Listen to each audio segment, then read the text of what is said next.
क्या है पिंक की हॉरर स्टोरी? अपने गुड़गांव डेली के घरों में छोटा सा रूम होता है ना मंदिर वाला, 1-2 दिन के लिए बाहर गया हुआ था, लॉक वॉक करके चाबी रख दी थी। मैं वापस आया, मैंने खोला तो मेरा जो पूरा डेस्क है जिसके ऊपर 4 मॉनिटर लगे हुए माउंट हो रखे, हैवी डेस्क, वो पूरी खिसक रखी है, ऐसे 2-3 चीजें टूट रखी है, हालत खराब हो गई थी भाई। तो मेरे को लगा कि जो सफाई करती है दीदी, उन्होंने करा होगा, कुछ ज्यादा ही जोर से सफाई कर दी होगी। तो मैं जाके मम्मी को बोला कि ऐसे बोले दीदी तो आई नहीं। मैं चाबी कहाँ है, चाबी वहीं रखी हुई है। कोशिश करी कि कैसे हुआ होगा, क्या हुआ होगा, मेरे को नहीं मिला जवाब। मैं डेस्क वापस लगाया, वापस काम पे लग गया। उसके बाद मैंने पढ़ लिया एक आर्टिकल और मेरी सांस रुक गई थी। कॉन्जरिंग सीरीज जो है उसके बारे में जान रहा था। उसके अंदर एक आर्टिकल था कि कॉन्जरिंग जब शूट हो रही थी तो उसके सेट पे हमेशा एक प्रीस्ट आता था ब्लेस करने के लिए, क्योंकि जो इवल स्पिरिट्स होती है उनको रियलिटी और फिक्शन में फर्क नहीं पता होता। और वो ब्लेस इसलिए करते थे क्योंकि वहां पे बार बार वैलेक वैलेक बोला जा रहा है, रिएनैक्ट करे जा रहे सीन्स, तो इवल स्पिरिट्स को लगता है उनको बुलाया जा रहा है, उनकी जरूरत है, वहां पे नीड है, तो वहां आ जाती, इसलिए ब्लेस करा जाता। तो मैंने वो पढ़ा, मैं यार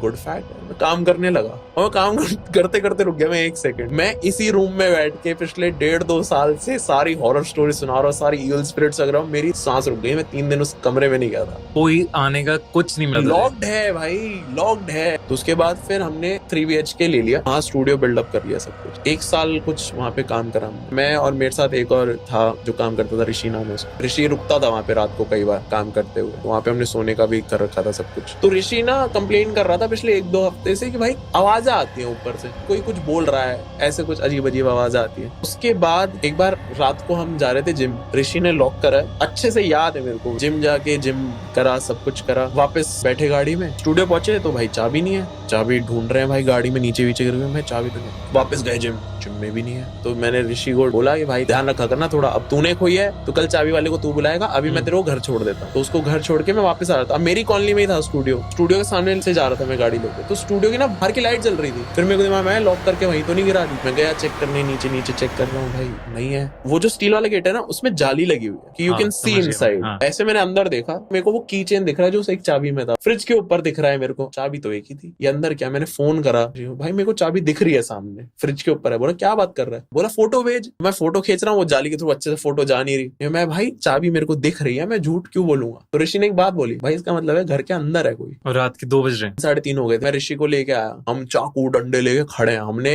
इतना मोटा दरवाजा लात मार मार के तोड़ा और हम डंडा लेके रेडी हैं मारने के लिए। अंदर घुसे कुछ नहीं, अंदर घुसते फ्रिज के ऊपर से हमने चाबी उठाई ऐसे, और हम कंफ्यूज्ड कि भाई ये क्या हुआ है, हमें कुछ समझ नहीं आ रहा, और हम बहुत हालत खराब हो गई थी उस टाइम।